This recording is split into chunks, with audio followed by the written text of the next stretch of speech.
Assalamualaikum warahmatullahi wabarakatuh. Wa ala hadin ya bimdiqai mardatillah wa ala kulli niyatin salihah ila hadratin Nabi Muhammadin sallallahu alaihi wasallam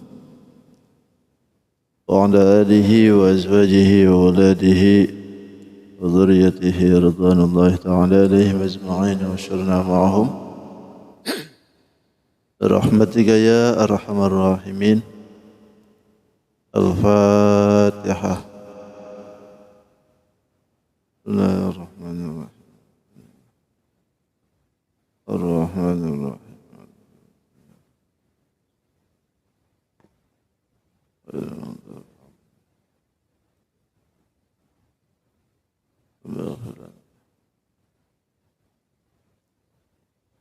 Bismillahirrahmanirrahim.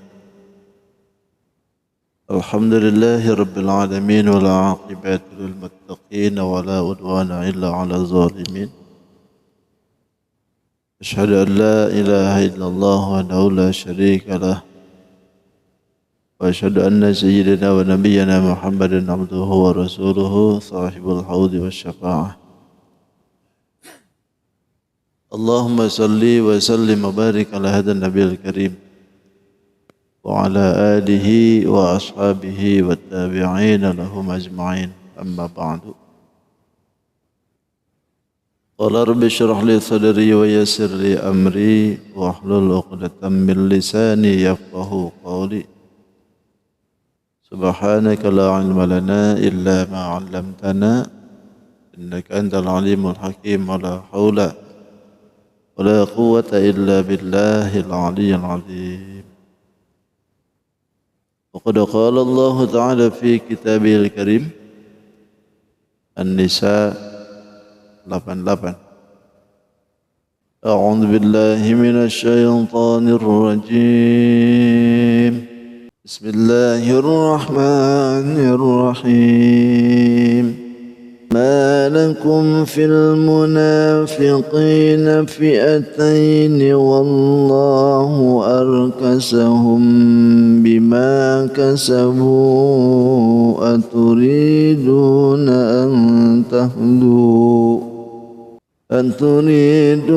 أن تهدوا من أضل الله ومن يضلل الله فلن تجد له سبيلا ودوا لو تكفرون بما كفروا فتكونوا سواء فلا تتخذوا منهم أولياء حتى يهاجروا في سبيل الله فإن تولوا فخذوهم وقتلوهم حيث وجدتموهم ولا تتخذوا منهم وليا ولا نصيرا إلا الذين يصلون إلى قوم بينكم وبينهم ميثاق أو جاءوكم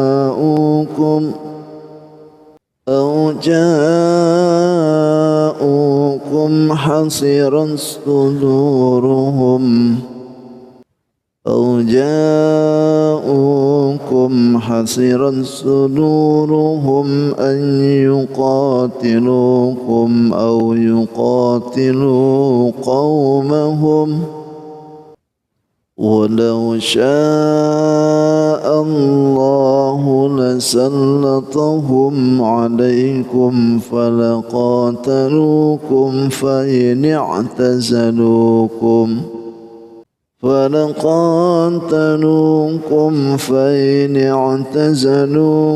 فلم يقاتلوكم وألقوا إليكم السلم فما جعل الله لكم فما جعل الله لكم عليهم سبيلا ستجدون آخرين يريدون أن يأمنوكم ويأمنوا قومهم كلما ردوا إلى الفتنة أو أركسوا فيها فإن لم يعتزلوكم ويلقوا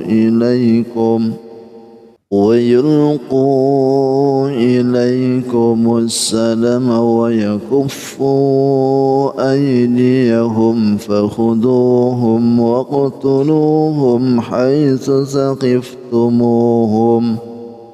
وأولئكم جعلنا لكم عليهم سلطانا مبينا Sadaqallahul azim wa sadaqa rasuluhun nabiyul karim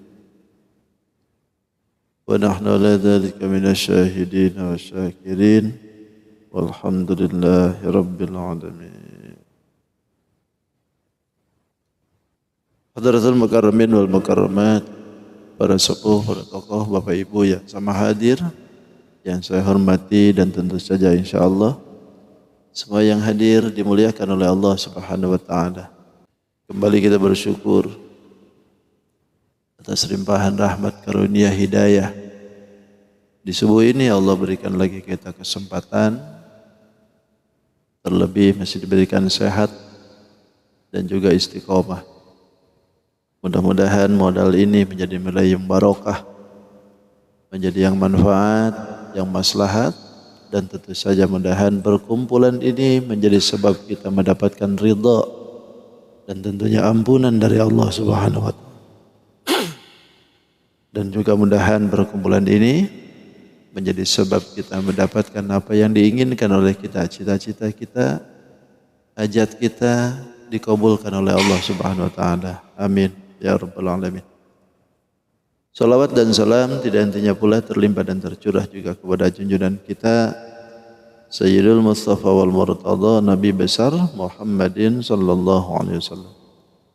Tidak lupa pada keluarganya, sahabat tabi'in, para tabi'ut tabi'in, sampai kepada kita tentunya, yang mudahan kita pun khususnya berkumpul di tempat ini, insyaallah kita semua diaku sebagai umatnya. Amin ya rabbal alamin. Baik Bapak Ibu yang dirahmati Allah, kita lanjut lagi kajian kita di surat An-Nisa ayat 88. Dalam ayat ini sebetulnya masih ada kaitan dengan ayat sebelumnya, yang mana di dalamnya ada penyebutan atau penjabaran tentang perilakunya orang-orang yang munafik. Dan dalam ayat ini Allah akan jelaskan lagi tentang cara menghadapi orang yang munafik. Diberikan jalan oleh Allah. Kan tetapi ayat ini hadir ketika ayat ini sebelum ayat peperangan. Jadi ayatnya ada, tapi hukumnya tidak berlaku. Karena nanti ada ayat yang dinasakh, ayat yang dihapus hukumnya dengan ayat peperangan. Sehingga bisa dibilang dalam ayat ini masih ayat pengalah. Bismillahirrahmanirrahim. Wallahu a'lam bi haqiqatil murad. Fama lakum fil munafiqina fi'atain. Wallahu arkasahum bima kasabu. Aturiduna an tahdu man adallallah. Wa man yudlilillahu falan tajida lahu sabila. Wallahu a'lam bihaqiqatil murad. Fama lakum, kenapa kalian menjadi bil munafiki dalam menghadapi orang yang munafik itu fi'ataini, menjadi dua golongan. Wallahu, dan Allah arkasahum, membalikan mereka, bima kasabu, disebabkan apa yang mereka lakukan. Aturiduna, apakah kalian menghendaki antahdu, untuk memberikan hidayah, menunjukkan petunjuk, man, kepada orang, adallallah, yang sudah Allah sesatkan. Wa man, siapa ya, yudlilillah, yang Allah sesatkan itu man, falan tajida, maka tidak akan menemukan bagi itu man, sabila, jalan petunjuk. Fama lakum bil munafiki,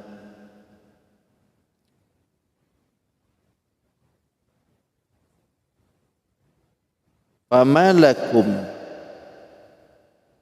kenapa itu bahasanya itu masya'nukum sirtum, kenapa kalian itu menjadi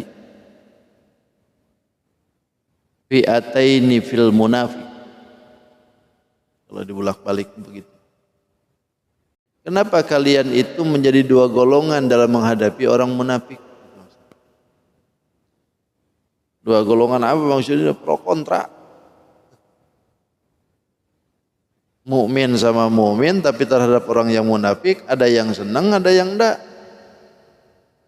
Ada yang ikut, malah ada yang enggak. Nah, ini ayat terjadi semasa orang-orang pulang dari perang Uhud. Kan ada orang yang pada waktu itu menjadi perselisihan antara yang setuju ke Uhud, ada yang enggak. Sehingga pada waktu itu ada orang-orang yang munafik yang dipimpin oleh Abdullah bin Ubay bin Salul itu, sampai pasukan Nabi itu balik lagi ke Madinah, enggak ikut Uhud. Enggak tanggung-tanggung, bukan hanya dia, direkrutnya tentara yang lain balik ke Madinah sampai 300 orang. Punya grup WA itu. 300 orang tuh balik ke Madinah. Itu adalah bagian dari orang-orang yang berselisih tentang Uhud. Mereka balik semua. Dan dicap oleh Allah sebagai golongan yang munafik dia. Pimpinannya adalah Abdullah bin Ubay bin Salul. Na'udzubillahi min dzalik. Nah, ketika perang dari Uhud itu, mereka itu malah sahabat tentunya. Ada yang ikut dengan perilaku mereka tuh. Ada yang tetap bertahan gitu. Makanya kata Allah, kenapa kalian ini menjadi dua golongan dalam menghadapi orang munafik? Sementara wallahu arkasahum bima kasabu. Sementara Allah telah membalikkan radduhum, membalikkan mereka itu bima kasabu, disebabkan dengan apa yang mereka lakukan. Apa yang dilakukan oleh mereka? Kekafiran dan kemaksiatan itu. Keingkaran terhadap Nabi, keingkaran terhadap perintahan perang, sekaligus maksiat itu karena balik dari peperangan. Kan salah satu dosa besar itu, salah satunya lagi di antara sekian banyak itu kan pelari dari peperangan, Pak. Jadi kalau kita ini dipintain perang oleh negara misalkan untuk membela agama atau negara, lalu dalam peperangannya malah balik, itu kabur. Nah ini kalau baliknya sesudah perang kalah itu ya lain hal. Ini belum perang sudah balik. Belum perang sudah balik. Itu kan salah satu perbuatan maksiat gede. Karena kita ini diperlukan. Lain halnya kalau perangnya fardu kifayah, cukup dengan sebagian saja. Misal kita ini tidak ditugaskan oleh negara, karena yang ditugasin tentara sudah. Nah, berarti kita ini kalau ikut-ikutan itu ya dipintain fardu kifayah saja. Hanya cukup sebagian saja. Pokoknya kan sudah ada. Nah, sementara Allah Subhanahu wa taala telah membalikan kekufuran mereka itu. Karena mereka itu ingkar terhadap Nabi, akhirnya yang tadinya iman ke Nabi itu dibalik oleh Allah jadi kufur. Na'udzubillahi min dzalik. Nah, ketika kita ini ada pendukungan dengan orang yang munafik, lalu kata Allah, aturiduna an tahdu man adallallah? Apakah kalian itu bermaksud menunjukkan mereka orang-orang yang telah Allah sesatkan? Kepengen mereka jadi begitu? Yang sudah Allah sesatkan macam seperti itu, lalu kalian tunjukin gitu. Apakah pengen begitu? Sementara wa may yudlilillah falan tajida lahu sabila. Siapa orang yang disesatkan oleh Allah, falan tajida, maka tidak ada lagi menemukan lahu bagi itu dia, begitu man sabila, jalan petunjuk. Mudah-mudahan kita selalu diberikan hidayah oleh Allah, diberikan petunjuk, diberikan arahan, dan diberikan bimbingan, sehingga dalam menjalankan tugas dari Allah kita bisa melaksanakannya dengan baik. Sebab kalau seandainya tidak ada bimbingan dari Allah, sulit kita nih. Maka di sini disebut bimbingan itu adalah hidayah maksudnya. Maka kan disebutkan antahdu, hadayahdu. Hidayah. Hidayah yang diberikan oleh Allah ini tentu bagian dari karunia yang besar. Karunia yang besar yang diberikan oleh Allah kepada kita itu hidayah. Maka hidayah itu tidak bisa diukur dengan harta. Tidak bisa diukur dengan kekayaan. Tidak bisa ditugar dengan jabatan. Karena petunjuk ini dari Allah datang. Tidak bisa hadir lewat makhluk. Sekalipun makhluk itu menunjukkan sekeras apapun kita untuk maksa dia supaya masuk. Tapi kalau Allah tidak memberikan hidayah, gak bisa juga. Mutlak Allah memberikan. Wa may yudlilillah. Siapa orang yang telah Allah sesatkan, falan tajidalahu sabila. Tidak ada jalan lain. Tidak bisa. Ini yang disebutnya itu adalah hidayah agama, nur cahaya ilahi. Kalau hidayah yang lain kan banyak sama. Karena hidayah itu kan ada hidayah ghariziyah, ada hidayah naluriyah, ada hidayah hawasiyah, panca indera, ada hidayah fikriyah, pemikiran, ada hidayah diniyah, agama. Ada hidayah hawasi. Ada hidayah itu yang disebut dengan hawasi. Hawasi itu panca indera. Panca indera itu adalah bagian dari hidayah. Karena al-hawasi abwabul ma'rifah. Panca indera itu adalah pintunya kemakrifatan. Boleh jadi orang itu tidak melihat matanya, tapi perabanya jalan. Hidayah bisa hadir dari situ. Boleh jadi tangannya tidak ada, mata tertutup, tapi telinga dia dengar. Hidayah bisa jadi hadir dari situ. Boleh jadi misalkan yang lainnya tertutup, telinganya tertutup, tapi mata terbuka, bisa jadi hidayah dari situ. Maka panca indera itu bisa jadi nilai hidayah masuk dari situ. Nah, sekarang pertanyaannya, Kalau seluruhnya ditutup, mata buta, tangan nggak ada, telinga budeg, itu misalkan lidah pendek, apakah wajib dia melaksanakan syariat? Kira-kira nih, kalau ada, wajib nggak kira-kira? Sementara hukum syariat menjalankan itu haruslah selamat anggota tubuh, artinya balik, sehat, berakal. Nah, sementara sekarang baliknya sih iya gitu. Cuman ini orang tidak diberikan pintunya, mata buta, telinga budeg, tangan nggak ada. Coba, kalau seandainya secara hukum syariat, apakah boleh menjalankan syariat seperti itu? Kalau enggak disiksa gitu. Bingung kan? Ini secara hukum orang itu tidak wajib menjalankan syariat. Kenapa? Loh, bagaimana nyampainya hukum syariat kepada dia?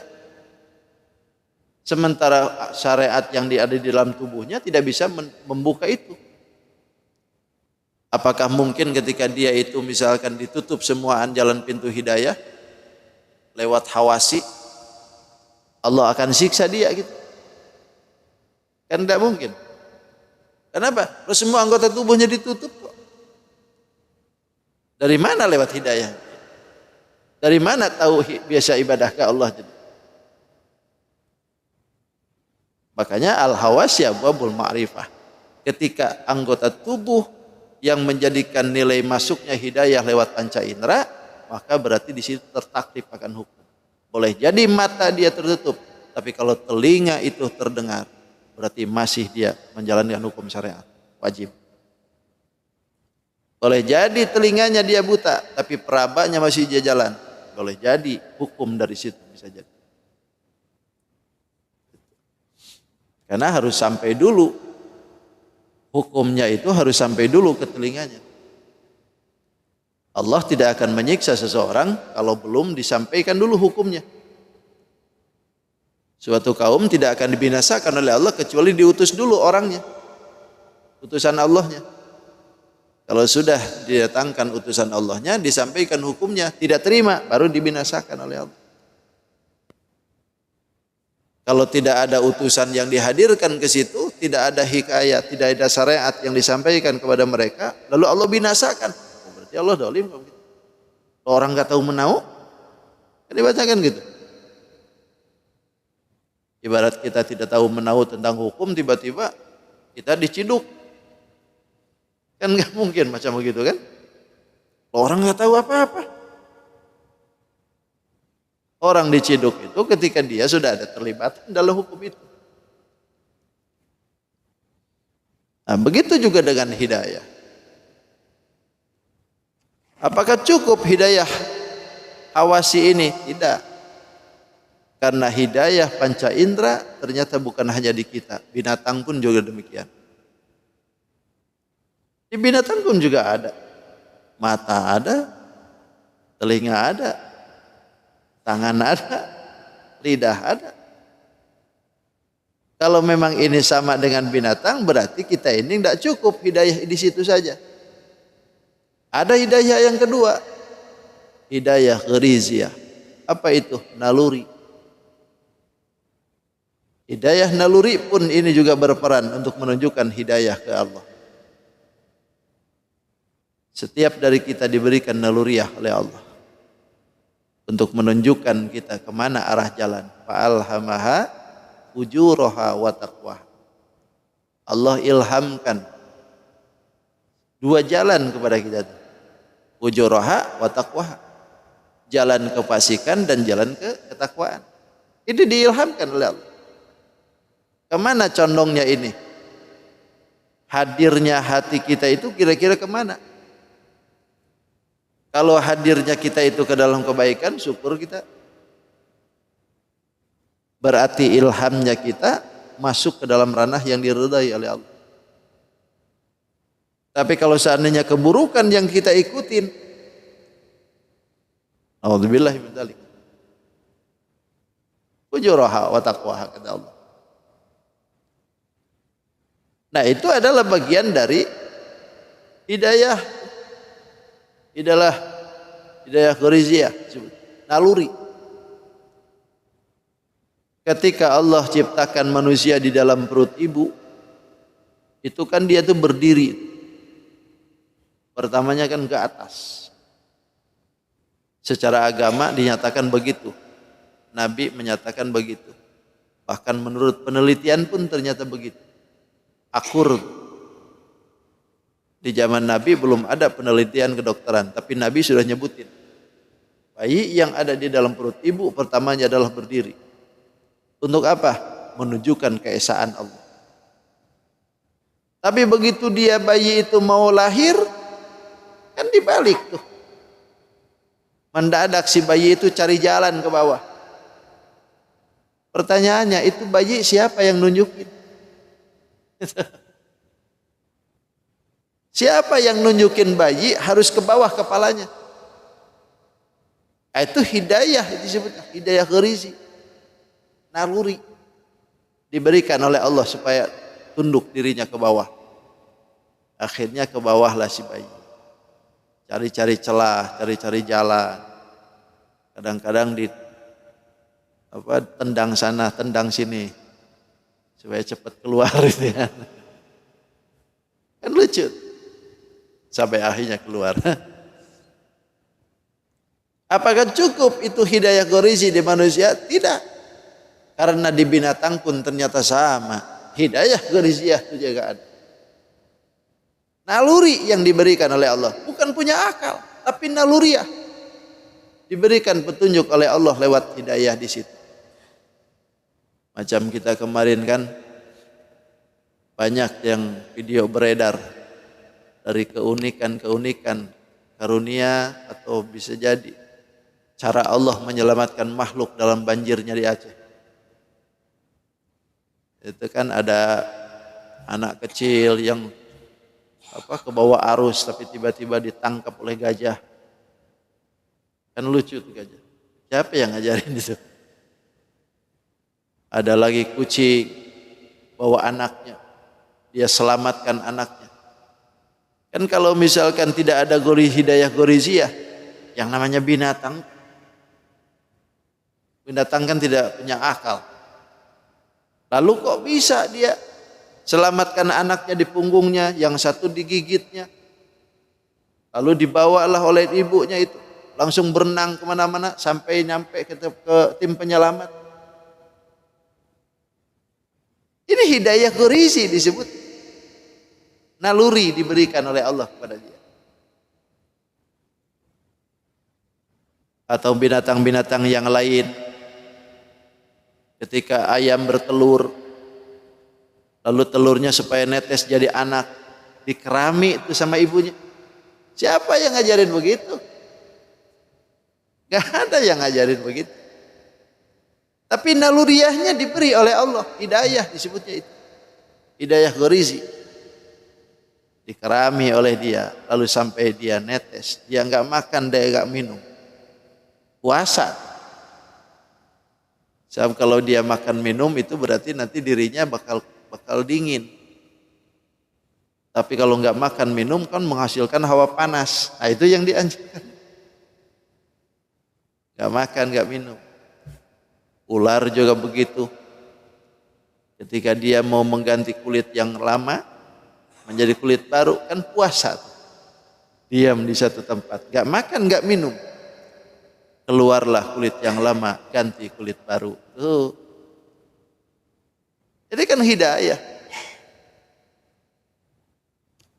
Kadang-kadang kita sering liatin kambing itu loh. Kambing sama kucing. Kalau dia melahirkan anaknya, beres melahirkan langsung dijilatin gitu, dibersihkan tuh. Lucu kan itu.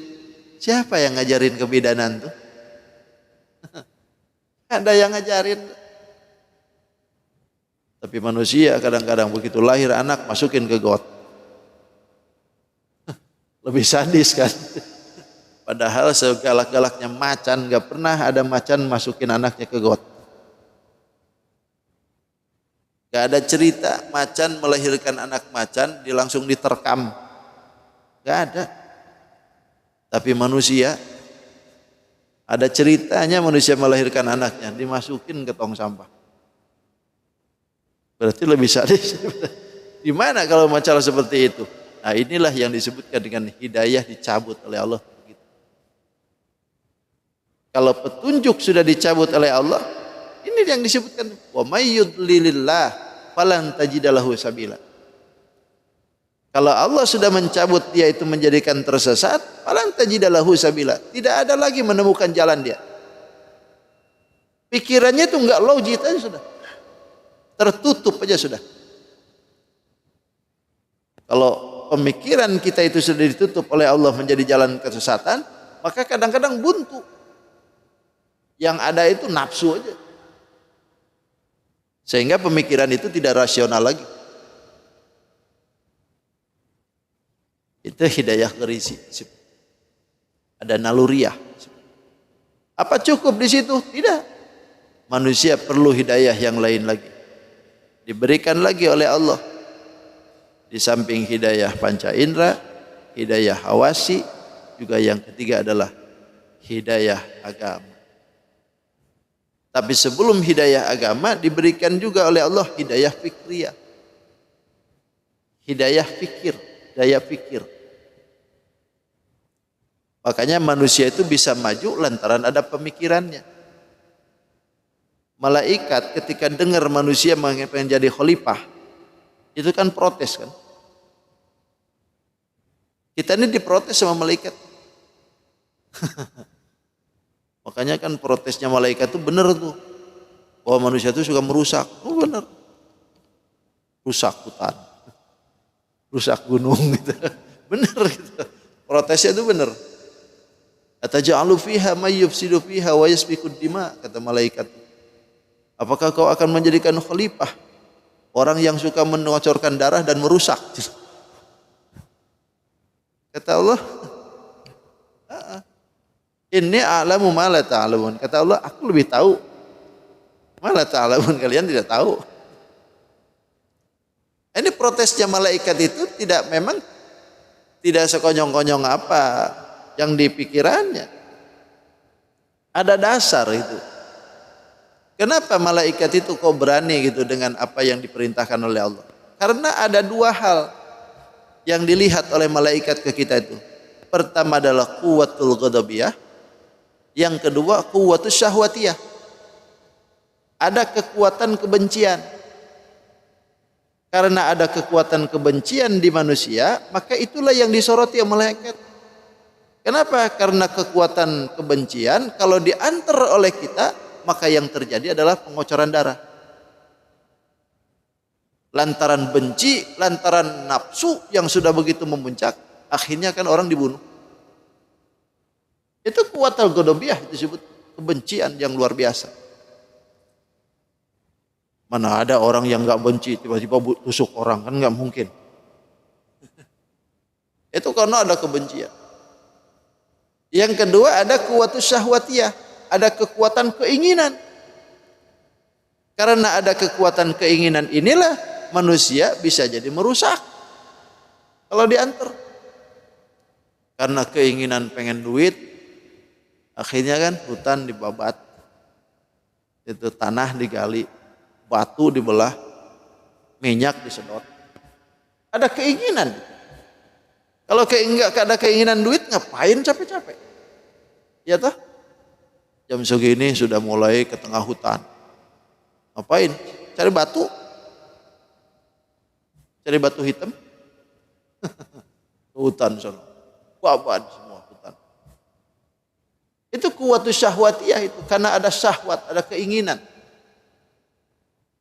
Sehingga rela apa yang diinginkan itu diantar sama dia sampai ke liang copet sekalipun. Saya tuh kalau ke Gunung Pongkor, ada di Bogor itu Gunung Pongkor kan, yang ada perbatasan antara Bogor dengan Jasinga, itu ada Gunung Pongkor di situ. Saya dengan kawan-kawan waktu itu naik ke sana, karena punya kawan di situ rumahnya, jadi kita ke sana. Itu kalau dari Bogor itu sekitar 6 jam 7 jam lah baru nyampe ke sana. Itu Gunung Pongkor itu tempat pertambangan emas. Konon yang dihasilkan untuk emasnya Monas itu dari situ. Emasnya dari situ. Dan sampai hari ini itu ketika pertambangan yang besar itu ya tentu pakai peralatan canggih kalau. Tapi kalau peralatannya orang-orang ilegal itu cuma dilobangin doang. Dilobangin doang, cukup satu diri aja dia masuk. Pokoknya diurat itu bahasanya, itu uratnya itu yang diikutin. Kemana urat emas itu dia ikutin lobang itu. Digali terus. Cuman seorang aja yang masuk. Nanti kita sudah selesai, nanti dihitung-hitungin tuh tambang tuh. Tahulah orang yang di atas tuh berarti sudah ada hasil. Tarik 2 karung, 3 karung tuh ditarik. Nanti bawa ke kampung, digiling di kampung baru. Nah itu masuk ke dalam situ tuh, itu ada gengnya. Setiap kali masuk pokoknya 5 juta. 5 juta. Itu kalau mau jahil, orang yang sudah masuk tuh batu segini-gini aja, tempungin aja dari atas. Menggelinding ke atas, bisa nutup tuh di dalam. Kalau mau ini itu kita berpikir ya, kalau seandainya kita ini nggak ada keinginan, itu kan taruhannya nyawa itu. Bukan main-main, itu nyawa taruhan. Kita ini jangankan masuk ke lubang yang sudah ratusan meter. Baru 10 meter aja ke lubang sumur. Di dalamnya itu saya sudah berpikir, kadang-kadang dulu kan suka ada sumur, kalau orang tua dulu kan bikin sumur. Suatu ketika saya disuruh ngebersihin sumur sama kai itu. Dalamnya 15 meter. Nah, ya turun lah. Karena cucu kesayangan kan. Terpaksa kita turun. Sampailah ke bawah. Begitu sudah di bawah tuh merenung diri itu. Andaikan aku ini diuruk dari atas, selesai sudah. Di bawah tuh merenung. Ya Allah. Ini baru kedalaman 15 meter. Sendirian di bawah. Hening. Pernah Bapak turun ke sumur? Hah? Gak pernah kayaknya. Ini orang-orang kaya semua nih. Hening di dalam 15 meter itu luar biasa. Tidak terdengar orang. Tidak terdengar ucapan-ucapan manusia. 15 meter aja. Sampai hari ini sumurnya masih ada di kampung. Jernih airnya. Jadi kalau sudah tahunan itu minta dikeruk sama kait. Dikerukin, dibersihkan, angkat semua airnya, lalu dikasih itu tuh bahasanya tuh injuk ya, yang ada di pohon itu, pohon pulang kaleng. Nah itu disebut apa disebut? Anau. Oh anau ya. Kalau bahasa saya itu injuk disebut. Itu ditaruh di situ. Jadi itu buat penyaringnya. Itu jernih air. Injuk. Nah, kita bicara tentang, kalau kita ini bicara tentang ada keinginan gitu. Jadi kalau tidak ada keinginan ngapain masuk ke situ? Tapi karena keinginan kuat, masuk. Nah, itulah yang dipandang oleh malaikat itu. Ketika malaikat itu protes kita jadi khalifah itu karena memang mandangnya itu. Karena ada syahwat, ada nafsu. Sehingga kalau godobiahnya itu diantar, pembunuhan yang terjadi. Ketika syahwatnya yang diantar, perusakan yang terjadi. Tapi malaikat lupa bahwa di kita itu punya daya pikir. Dan itu tidak dilihat oleh malaikat. Apa itu? Quwwatul fikriyah. Daya kekuatan berpikir. Dan inilah yang membuat kita jadi maju, yang layak jadi khalifah. Karena ada punya pikir. Dan malaikat itu tidak lihat itu. Hanya lihat yang 2 tadi aja tuh. Walaupun yang dilihat oleh malaikat itu memang betul. Diprotesnya benar sekarang. Pembunuhan di mana-mana, kan? Tidak peduli lagi anak-anak kah, perempuan kah, nggak peduli. Apalagi kalau di Palestina, jengker-jengker aja orang. Itu karena kuwatul ghadabiyah, kebencian, kerusakan di mana-mana. Tapi malaikat tidak melihat kekuatan fikriyah. Karena daya pikir kita kuat, alhamdulillah kan dunia ini jadi rame kan. Listrik, dunia padam jadi terang. Dunia yang jauh sekarang menjadi dekat. Yang tidak tahu alam sana kita bisa jadi tahu. Itu kan daya pikir. Yang tadinya minyak cuma ditonton doang sama malaikat. Kalau kita kan gali sudah. Sedot. Jadiin tuh pesawat. Jadiin mobil. Jadiin. Hebat. Kalau malaikat dulu jadi khalifah, nonton doang dia. Gak ada keinginan. Ada pohon karet, diam aja. Gak diolahnya. Makanya dunia ketika malaikat jadi khalifah, gak ada yang rusak. Loh gak ada yang disentuh. Tapi ketika manusia yang jadi khalifah, mantep. Mantep tuh. Alak aja kan jadi berubah begini. Itu daya pikir itu sebetulnya. Nah itu hidayah fikriyah. Nah cukupkah hidayah fikriyah itu? Tidak. Karena fikriyah pun kadang-kadang menyimpang. Daya pikir tidak bisa dijadikan patokan. Karena pikiran manusia beda-beda. Maka datanglah hidayah yang tepat, hidayah agama. Hidayah agama tidak akan bisa terbuka tanpa ada yang menunjukkan. Didatangkan tuh dalilnya. Siapa? Nabi.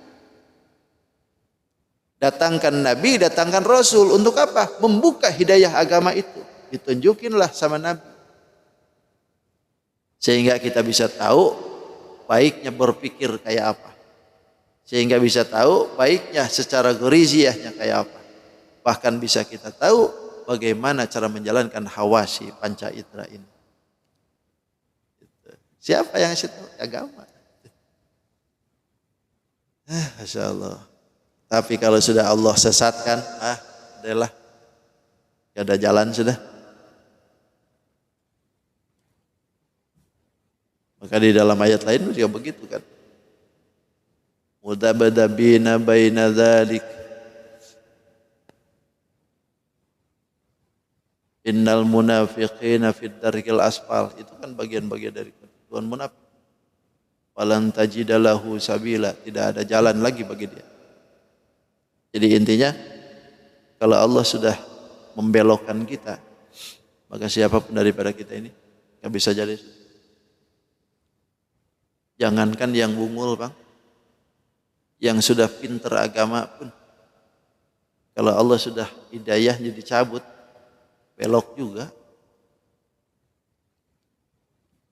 Kalau dari dunia luar ke Islam, bagus, hebat. Yang bahaya dari kita keluar. Kalau orang biasa jadi kafir itu biasa. Lo ustadz jadi kafir, naudzubillahi min dzalik. Kan terjadi sekarang. Berapa banyak yang tadinya dia dijuluki kiai ustadz, tapi jadi pendeta. Alih-alih mendapatkan hidayah, padahal bukan hidayah. Keluar hidayah. Alhamdulillah min dzalik ya. Bahkan tidak segan-segan nyerang Islam.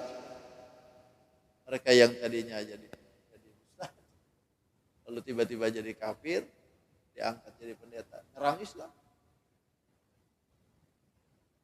Sampai ada debatnya kan dengan almarhum Dr. Yahya Waloni. Kamu ini gila kan? Aku dari kafir jadi muslim, kamu dari muslim jadi kafir. Coba. Yahya Waloni seorang pendeta ulung. Jadi masuk muslim, jadi ustadz. Ada ustadz Safruddin. Dari ustadz dia jadi pendeta. Dibalik sama Allah. Ya Allah. Inilah yang dimaksud. Wa may yudlilillah falan tajida lahu sabila. Kalau Allah sudah sesatkan dia, maka tidak ada jalan bagi dia untuk mendapatkan hidayah. Cukup sampai sini aja lah. Agak capek nih. Rongkongan. Mudah-mudahan Allah Subhanahu wa taala selalu memberikan hidayah kepada kita. Allahumma hdinas siratal mustaqim. Allahumma hdinas siratal mustaqim. Allahumma hdinas siratal mustaqim. Cukup ke? Ada yang tanya? Allahumma shalli wa sallim ala sayyidina Rasulillah ajma'in. Bismillahirrahmanirrahim. Wassalatu wassalamu ala asyrafil mursalin sayyidina wa lana Muhammadin al-amin. Allahumma rabbi anfa'na bima 'allamtana, rabbi 'allimna alladhi yanfa'una. ربي فقهنا وفقه أهلنا وقربات لنا في ديننا وسلم بتعالم وسلم بتعالم أنت رزقنا الواسع وأنت رزق الآمنة اللهم ربنا آتنا في الدنيا حسنة وفي الآخرة حسنة وقنا عذاب النار والحمد لله رب العالمين تقبل الله منكم سبحانك اللهم وبحمدك أشهد أن لا إله إلا أنت أستغفرك وأتوب إليك